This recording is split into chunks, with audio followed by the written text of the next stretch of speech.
우리 옆 사람과 다시 한번 인사하실까요? 잘 오셨습니다. 사랑합니다.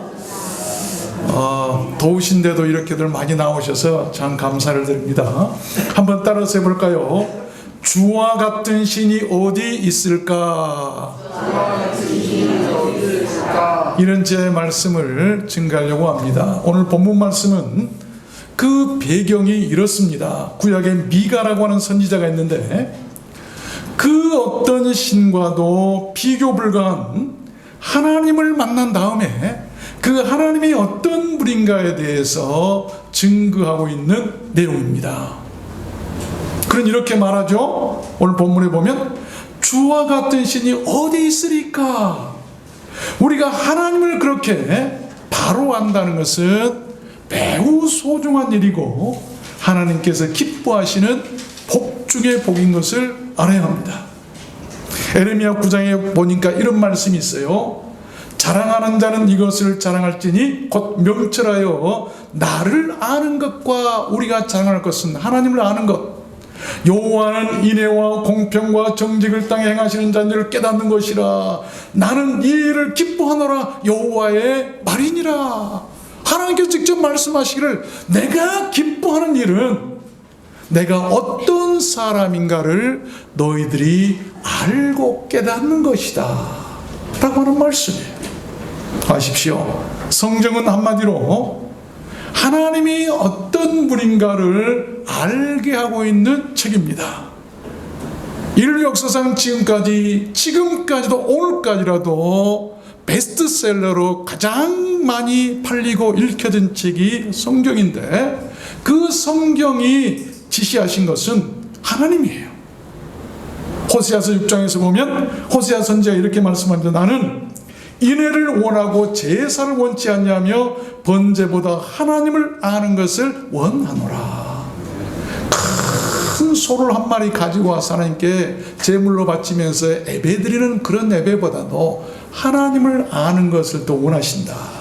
시편에서 보면 주를 아는 자에게 주의 인자하심을 계속하시며, 하나님의 인자하심은 자기를 아는 사람에게 하신다는 것이죠. 다니엘서 11장에 보면 다니엘도 이런 고백을 합니다. 오직 자기의 하나님을 아는 백성은 강하여 용맹하리라. 여러분, 사자굴에서도 죽지 않고 살아난 다니엘의 그 용맹, 이방 나라에 가서 목숨 걸고 믿음을 지킬 수 있었던 그런 용맹, 이것이 뭐였냐면 자기 하나님을 아는 백성은 그럴 수 있다는 거예요. 자기 자신을 이런 말, 내가 사자굴에서도 아니면 왕들이나 이방 나라의 칼날 앞에서도 내가 용맹하게 믿음을 지킬 수 있었던 것은 내가 하나님이 어떤 분인가를 알았기 때문이라고 하는 그런 고백 아니겠습니까? 초대교회나 우리나라 초대교회 성도들도요, 많은 사람들이 예수 믿는 것 때문에 순교하고 목이 잘리고 불에 태워져서 죽고 그런 환난을 당했어요. 두려워하지 않았어요. 죽음도 두려워하지 않았어요. 왜 그랬을까요? 하나님이 어떤 분인 줄 알았기 때문이에요. 그러므로 우리가 신앙생활하는 데 있어서 가장 중요한 것은 하나님이 어떤 분인가를 알라라고 하는 그런 말씀이에요. 그래서 저는 오늘 말씀을 받들어서 우리가 믿고 섬기는 그 하나님이 어떤 분이신가를 오늘 말씀을 통해서 여러분께 증거해 드리려고 하는 것입니다. 우리가 예수님을 아는 것도 마찬가지예요. 성경에 등장하는 많은 인물 중에 가장 논리적이고 지식에 풍부했던 사람 하면 사도 바울이 아닌가 싶어요. 그도 그렇게 얘기를 합니다.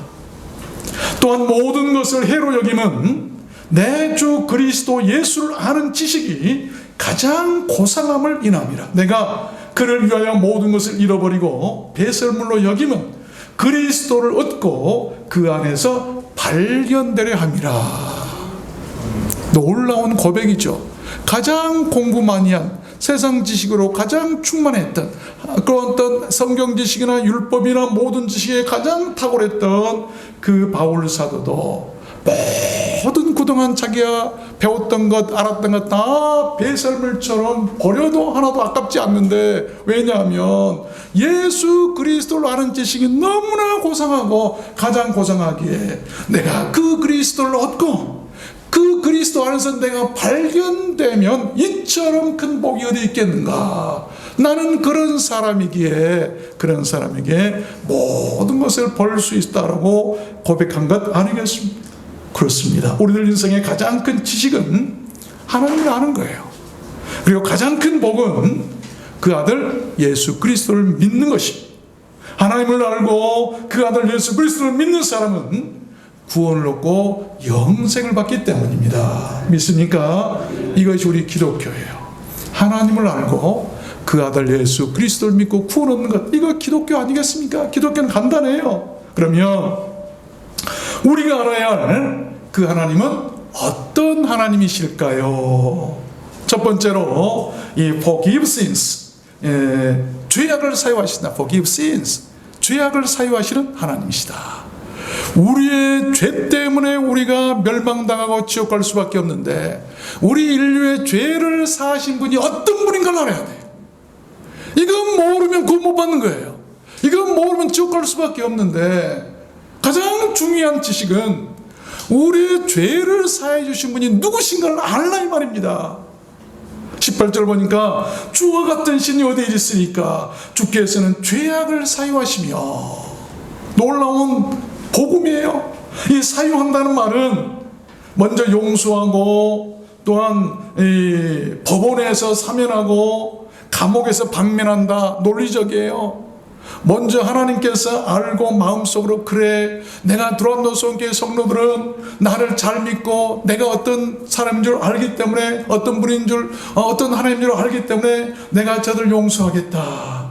또 내가 법원에서 사면이 이루어지겠다. 모든 법적으로 사면을 이루어 놓으셨고, 그리고 감옥에서 방면에서 나와야만 우리가 구원 얻는 것처럼 하나님은 그렇게 사람들의 죄악을 사유하시는 분이시다고 하는 것이죠. 우리가 하나님이 어떤 분인가를 알아야 할 이유예요. 누가 내 죄를 사유하실 것인가? 내 죄를 사유하시기 위해서 하나밖에 없는 그 독생자 예수 그리스도까지 아낌없이 이 땅에 보내주신 하나님의 사랑, 그 사랑의 하나님이 forgive sins, 우리들의 모든 죄를 용서하시는 분이시라는 것이죠. 하나님이 어떤 분인 줄 아십니까? 이걸 알아야 돼요. 이걸 알아야 돼요. 시편 86편에 보니까 주는 선하사 사유하기를 즐겨하시. 하나님은요 선하신 분이에요. 너무나 좋으신 분. 그래서 사유하기를 즐거워하신다. 주께 부르는 자에게 인자함이 후하심이니이다. 부르짖어 기도하면 사유하고 인자하심이 후하신 분. 시편 130편에서 보면 그러나 사유하심이 주께 있으면 그를 경외케 하심이니이다. 왜 우리가 주를 경외하고, 왜 우리가 하나님을 믿고 예수를 믿고 교회 나와서 신앙생활을 해야 되는가? 사유하심이 하나님께 있기 때문에 그 하나님께 나와서 경외하고 예배드리라 이 말입니다. 다니엘 20장에 다니엘 또 이렇게 합니다. 얘기하죠. 주 우리 하나님께는 긍휼과 사유하심이 있사오니. 다니엘의 위대한 기도예요. 하나님, 내가 주를 알고 하나님을 섬기다 보니 하나님께는 긍휼과 사유하심이 있네요. 우리의 모든 죄를 사유하고 용서하실 분 하나님이시네요. 내가 그러니 어찌 하나님을 떠나서 살 수 있사오니까 내가 하나님을 경외하고 하나님을 사랑합니다. 하나님을 이렇게 높였던 것 아니겠습니까? 느헤미야 선지자가 9장에서도 보면 주는 사유하시는 하나님이시라. 은혜로우시며 긍휼히 여기시며 더디 노하시며 인자가 풍부하심으로 저희를 버리지 아니하셨나이다. 위대한 선지자들이나 하나님을 만났던 위대한 믿음의 영웅들은 모두 다 그들이 하나님이 어떤 분인 줄 알았어요. 그 하나님이 어떤 분인 줄 알았기 때문에 그에 대한 고백이 있었어요. 이것이 신앙생활이고 이것이 우리가 구원받을 수 있는 조건이 되는 거예요. 여러분들이 만약 하나님을 만났다고 한다면 하나님에 대한 고백이 있어야 돼요. 하나님이 어떤 분이신가? 하나님은 나와 무슨 관계인가? 첫 번째가 내 죄를 사유해 주시는 분이 하나님이시다. 그러니 반드시 그를 섬겨야 된다고 하는 말씀 아니겠습니까? 요한일서 4장에 보면 사랑이 여기 있으니 우리가 하나님을 사랑한 것이 아니요 오직 하나님이 우리를 사랑하사 우리 죄를 위하여 화목제로 그 아들을 보내셨음이니라. 우리 죄를 용서하기 위해서, 하나님과 우리가 화목되기 위해서 그 아들을 제물로 짐승을 잡아서 불에 태워서 번제를 드리듯이 십자가에 매달아서 처절하게 피 흘리게 하시고, 하나님께서 우리와 화해를 하셨어요. 자기 아들이 십자가에서 피 흘려 고난당한 것을 보시고 하나님께서 얼마나 마음이 찢어지는 아픔을 겪으셨을까요? 그 아들의 찢어지는 십자가의 고난을 보고 하나님께서 무슨 마음을 가졌을까요? 내 아들이 저 인류를 위해서, 죄인들을 위해서 저렇게 처절하고 고난당했는데 내가 어찌 저 아들의 공로를 무시하고 저가 한 일에 대해서 내가 모른 체 할 수 있겠는가? 그래, 내가 인류를 용서한다, 내가 사랑한다, 내가 저들을 구원해야 되겠다. 죄악을 사유해 주신 분, 우리의 죄를 누가 사유해 주실까? 부모도 못해요, 교사들도 못하고 대학 교수들도 못하는 거예요, 의사도 못해요. 오직 하나님이세요. 두 번째입니다. 하나님은 어떤 분이실까요? 두 번째는 transgression, 이 허물을 넘기시는 분이시다. 허물을 넘기신다. 18절 보니까 그 기업에 남은 자의 허물을 넘기시며, 그 기업에 남은 자의 허물이란 말은 좀 특이합니다. 일반 모든 사람의 죄보다도 하나님의 자녀, 기업, 하나님의 나라를 기업으로 받을 하나님의 그 자녀들도 종교상의 위반이나 죄를 범할 수 있는데 그 죄를 말하고 있는 거예요. 하나님을 믿고 또한 신앙생활하면 죄를 하나도 안 짓는다? 아니에요. 하나님을 섬기는 사람, 그래서 그 기업을 이어받는 사람들 중에도 남은 사람들의, 남은 자들의 허물은 하나님께서 넘겨주신다. 이 넘긴다는 말은 사람들의 무례나 죄를 용서한다는 말이고, 빚이나 의무들을 탕감하고 면제한다는 말이에요. 감당할 수 없는 일이나 문제를 패싱, 지나가게 하거나 통과하게 하고 건너뛰게 한다는 말입니다. 거기에는 조건이 있어요. 그 조건의 절정이 이스라엘 백성의 출애굽 당시 유월절 사건에 잘 나타나 있습니다.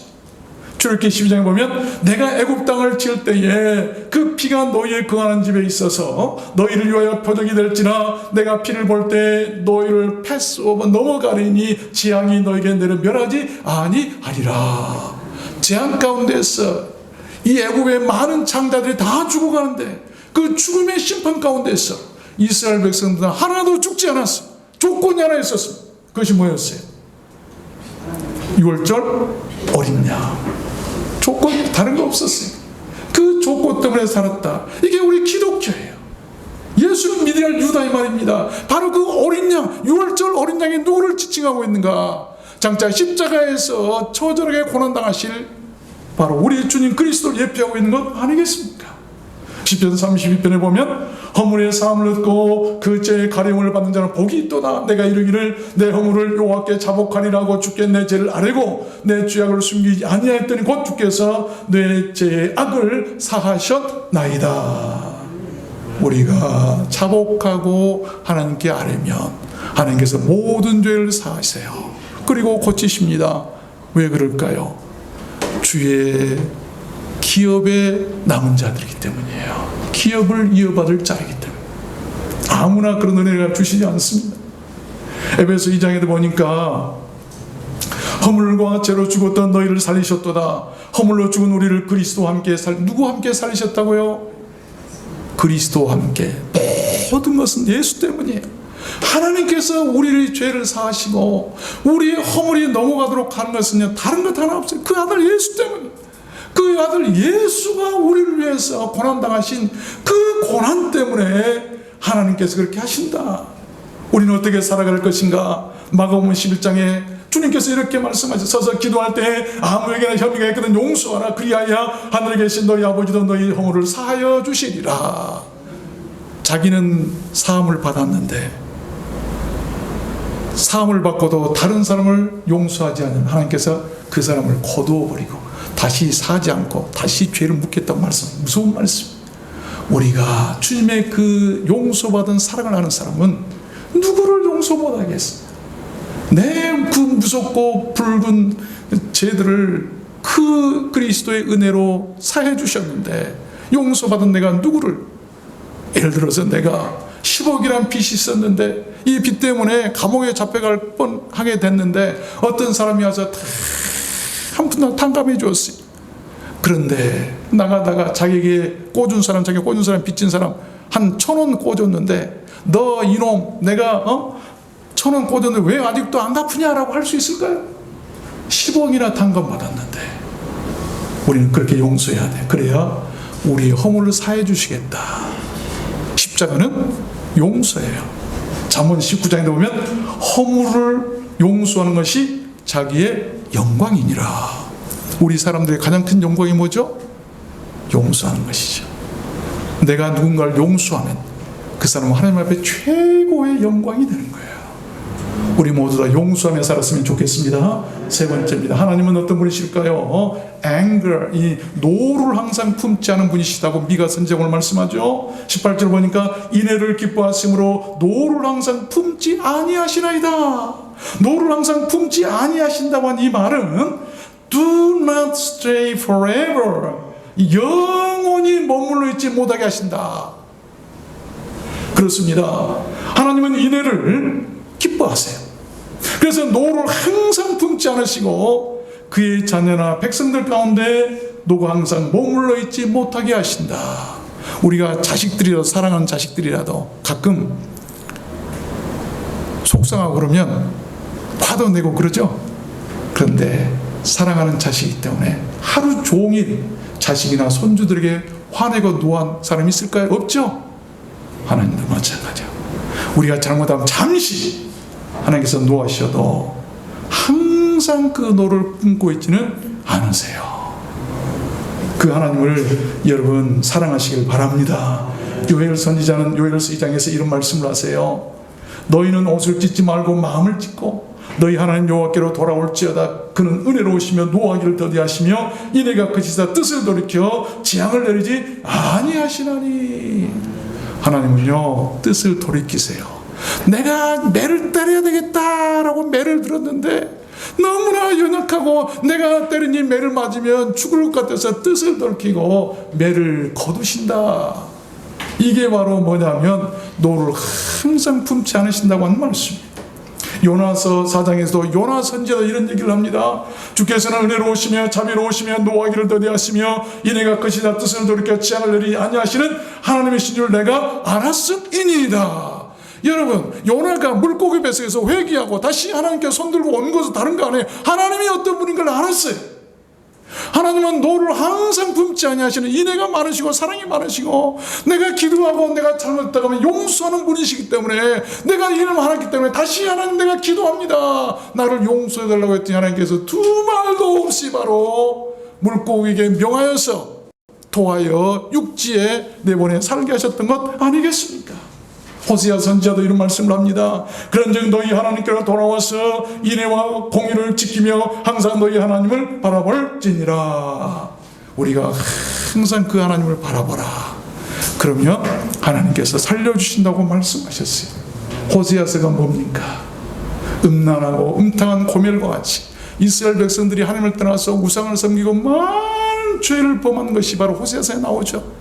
그런데도 하나님께서 내가 너희들을 버리지 않냐고 사랑하겠다. 창기를 데려다가 결혼해서 살라고 하는 것처럼 그런 창기와 같은 사람들이란다 할지라도 나를 바라보는 너희들에게는 내가 다시 인애를 베풀고 내가 노를 거두고 너희를 사랑하고 구원하시겠다고 하는 말씀.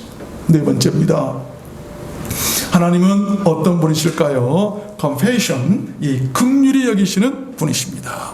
하나님은 긍휼히 여기시는 분이다. 19절 보니까 다시 긍휼히 여기셔서 우리의 죄악을 발로 밟으시고 우리의 모든 죄를 깊은 바다에 던지시리이다. 여기 긍휼히 여기신다는 말은 측은히 여기는 마음이나 가엽게 여기는 깊은 동정심을 나타내는 말입니다. 그것도 again, 다시 긍휼히 여기신다는 것은 계속 반복되는 긍휼을 말하고 있어요.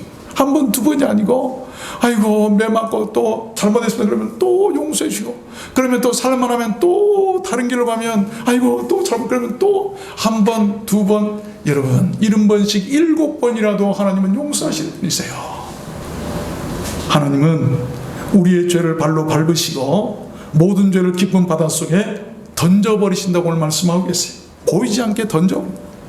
에베소 2장에 보니까 전에는 우리도 그 가운데서 우리 육체의 욕심을 따라 지내며 육체와 마음은 원하는 것을 하여 다른 이들과 같이 본질상 진노의 자녀였더니, 전에는 그랬지만 이제는 긍휼에 풍성하신 하나님이 우리를 사랑하신 그 큰 사랑을 인하여 허물로 죽은 우리를 그리스도와 함께 살리셨고, 또 함께 일으키사 그리스도 예수 안에서 하늘에 앉히시니, 다른 것 아니에요. 긍휼을 여기신다. 민망히 여기신다. 민망히 여기신다. 디도서 3장에 보니까 우리를 구원하시되 우리의 행한 바 의로운 행위로 말미암지 아니하고 오직 그의 긍휼하심을 쫓아 중생의 씻음과 성령의 새롭게 하심으로 하셨도다라고 하는 말씀이 나오죠. 사람이 행위로 구원받을 수는 없어요. 하나님이 우리를 긍휼히 여기고 불쌍히 여기신다. 그렇죠? 우리가 길거리에 가다가 불쌍한 거지를 만났다고, 거리를 만났다고 생각해 보세요. 거린이 뭘 잘해서, 거린이 뭘 좋은 일을 해서 내가 도와줄 마음이 있을까요? 아니에요. 그 거리를 본 내가 불쌍히 여기는 마음이 생기기 때문에 그에게 먹을 것을 주고 돕는 거예요. 하나님도 마찬가지. 내가 뭘 잘했다고 아니에요. 하나님 앞에 선을 행하는 자 하나도 없어요. 하나님의 공의에 만족함을 줄 만한 자 있을까요? 없습니다. 그런데 하나님께서 우리를 보시고 너무나 불쌍해서 긍휼히 여기셔서 우리를 구원하시는 것이다라고 하는 그런 말씀이에요. 누구 때문에? 자기 아들. 도대체 우리가 어떻게 그 아들이 그렇게 처절하게, 지금 덥다고 하지만 우리는 이렇게 선선한 곳에 예배드리지만 그 뜨거운 그 열대지방, 그 팔레스타인 그 뜨거운 그 햇볕에서 목이 말라 타들어가는 십자가 위에서 고난당하시는 그 고난을 당하셨는가? 그것을 보신 아버지의 마음이 어땠을까요? 그 사랑으로 인해서 우리를 긍휼히 여기신다는 것입니다. 다섯 번째입니다. 하나님 또는 어떤 분이실까요? 다섯 번째는 이 페스퍼리스, 이 성실을 베푸시는 분이시다. 20절에 보니까 주께서 옛적에 우리 열조에게 맹세하신 대로 야곱에게 성실을 베푸시며, 야곱이 누굽니까? 오늘 다음에 또 얘기하겠습니다. 아브라함도 나오고 야곱이 두 사람 나오고, 야곱은 어떤 사람이죠? 속이는 사람이고 아주 아버지고 뭐도 필요 없고 오직 돈 벌기에만 눈이 뻘갰던 사람이에요. 그런데 그런 사람에게도 성실을 베푸셨다. 여기 성실이라고 하는 말은 진실하고 꼭 들어맞고 원형에서 조금 더 틀리지 않고 일치하는 진짜를 이루는 말이에요. 그래서 짝퉁이나 가짜가 아닌 올바르고 정확한, 확실하고 유효하고 참된 것을 말하시는데, 하나님이 그러시다는 거예요. 그러므로 하나님 외에 이 땅의 모든 다른 신들은 뭐죠? 원형이 아니라 짝퉁이라는 것입니다. 아무리 누가 무슨 말을 해도 짝퉁은 원형이 아니에요. 그것은 언젠가 다 가짜로 판명되고 말아요. 그런데 그 원형, 그것이 바로 뭘 의미하는 성실함, 그 성실을 통해서 볼 수가 있어요. 인류를 구원하시기 위해서 구약에 예언된 모든 말씀을 하나도 빼놓지 않냐고. 내가 약속했던 건 이것은 어려우니까 그냥 모른 척하고 뒤로 슬쩍 뺀 것이 아니라 성실하게 하나도, 모든 것 하나도 빼놓지 않고 그 아들까지 다 보내셔서 처절하게 십자가에서 고난당하도록 하셨던 그 성실하심, 그 성실하심을 지키신 분이 바로 하나님이시다라고 하는 거예요. 우리는 그 하나님을 알아야, 그래야 믿을 수 있는 것 아니겠습니까? 스가랴서 8장에 보니까 스가랴서 얘기하죠. 만군의 여호와가 말하노라, 내가 내 백성을 동방에서도 서방에서도 구원하여 내고 인도하여다가 예루살렘 가운데 거하게 하리니 그들은 내 백성이 되고 나는 성실과 정의로 그들의 하나님이 되리라. 내가 이스라엘 백성들을 다 불러다 놓고 성실의 하나님이 되겠다. 성실한 하나님이 되겠다. 우리는 성실해야 돼요. 성실해야 돼요. 진실해야 돼요. 우리 진실하신 하나님, 여러분, 그 아들까지 독생자, 그것도 하나밖에 없는 그 귀한 독생자를 보내주신 그 하나님의 마음, 그 마음이 거짓일까요? 진짜일까요? 여러분들이 누구한테 감사한다고 하지만 정말로 성실하다고 하면 아낌없이 무엇인가를 여러분 누구에게인가 헌신할 수 있을까요? 그 보면 알아요.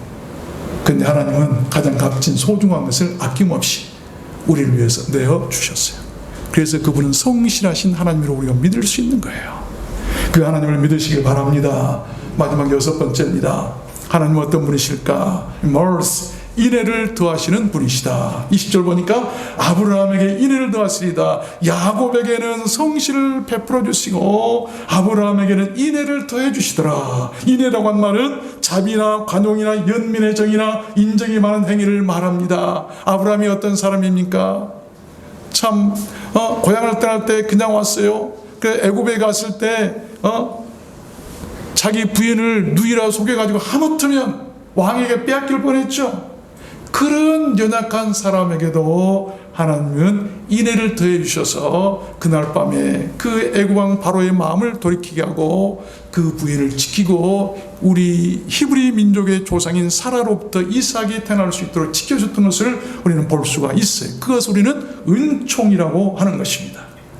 그렇습니다. 하나님이 아브라함에게 인애를 베푸셨던 것처럼 그의 자녀들과 백성들에게 그렇게 인애를 플러스 더해 주신다. 이것이 바로 하나님의 축복 아니겠습니까? 축복 아니겠어요? 이사야 61장에 보면 내가 여호와를 인하여 크게 기뻐하며 내 영혼이 하나님으로 인하여 즐거워하는 이는 그가 구원의 옷으로 내게 입히시며 의의 겉옷으로 내게 더하심이 신랑의 사모를 쓰며 신부가 자기 보물로 단장함 갖게 하셨음이니라. 무슨 말씀이냐면 신랑을 불러준 것만도 감사하고 신부로 삼아주신 것만도 감사한데 거기에다가 사모를 쓰고 보물로 단장하게 해주시는 것, 더해주시는 것, 꾸며주시는 것, 이게 바로 은사들이고 이렇게 하나님의 더하신 축복이라고 하는 것입니다. 이사야 40장에 보면 피곤한 자에게는 능력을 주시며 무능한 자에게는 힘을 더하신다. 이런 무능한 자, 힘이 없는 자에게는 힘을 더해주시는 하나님이세요.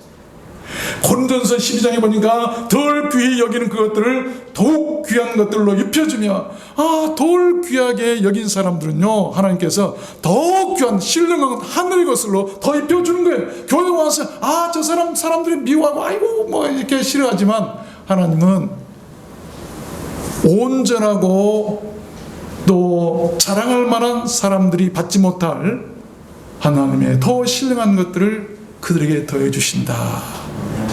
그래서 송명희 신이 노래했던 것처럼 나 가진 재물 없으나 나는 건강치 못하지만 하나님께서는 더 좋은 곳을 내게 주셨다고 말씀하신 그것이 바로 하나님의 더해 주심이에요. 또 아름답지 못한 지체는 더욱 아름다운 것을 얻게 하시고 하나님의 몸을 고르게 하여 부족한 자에게 존귀를 더해 주신다. 얼마나 큰 축복입니까? 이게 하나님의 사랑이고 하나님의 인애고 하나님의 축복하심이에요. 마태복음 6장에서 주님 말씀하시되 너희는 먼저 그의 나라 그의 의를 구하라. 그리하면 이 모든 것을 너에게 더하여 주신다고 말씀하셨죠. 먼저 우리가 하나님의 나라를 구하고 그의 의를 구하는 사람에게는요 하나님께서 우리에게 필요한 모든 걸 다 더해 주실 줄로 믿습니다. 하나님께 주신 것이 얼마나 좋을까요? 말씀을 맺겠습니다. 이 두 친구가 산행을 하다가 사나운 곰을 만났습니다. 살기 위해서 죽으러 도망을 치는데 곰은 끈질기게 막 쫓아오는 거예요.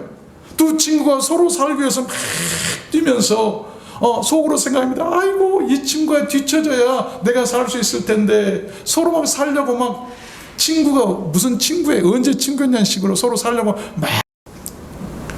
그런데 한참 가다가 한 친구가 생각합니다. 그래 내가 뒤쳐져 가지고 곰에게 잡혀 먹으면 저 친구는 살겠지 라고 생각하고 그 친구가 그냥 뒤쳐지기 시작했어요.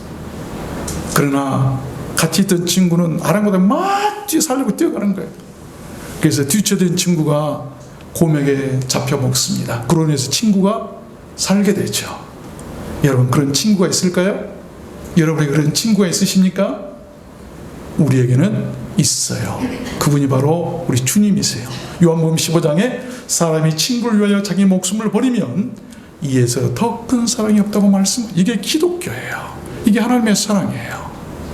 친구를 위해서, 친구를 살리기 위해서 대신 곰에게 잡혀 먹었던 그 사람처럼 우리를 살리시기 위해서 주님께서 대신 십자가에서 죽어주셨어요. 이것이 기독교예요.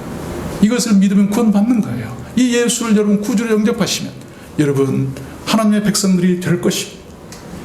미가서 7장에 오직 나는 여호와를 우러러보며 나를 구원하시는 하나님을 바라보노니 나의 하나님이 나를 들으시리로다. 나는 엎드러질지라도 일어날 것이요 어두운 데에 앉을지라도 여호와께서 나의 빛이 되실 것이로다. 주께서 나를 인도하사 광명에 이르게 하시리니 내가 그의 의를 보리로다. 하나님을 만나는 사람, 하나님이 어떤 분인 줄 아는 사람은 엎드러질지라도 다시 일어날 줄 알고 어두운 데에 앉을지라도 하나님께서 빛이 되어주셔서 나를 구원하실 것이라고 하는 것을 고백할 수 있는 거예요.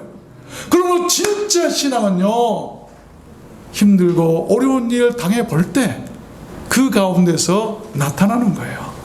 우리가 하나님과 같은 그런 신을 어디서 찾아볼 수 있겠습니까? 그의 아들 예수 그리스도의 그 십자가 사랑을 우리가 누구에게서 받아볼 수가 있을까요? 하십시오. 하나님을 알고 그의 아들 예수 그리스도를 믿는 사람은 복이 있습니다. 그들이 구원받고 그들이 영생을 얻기 때문입니다. 믿습니까? 믿으시기 바랍니다. 하나님을 알고 그 아들 예수 그리스도를 믿고 구원받는 것, 이것이 기독교예요. 그 은혜와 사랑이 여러분과 모두 함께 하시기를 주님의 이름으로 축원합니다. 우리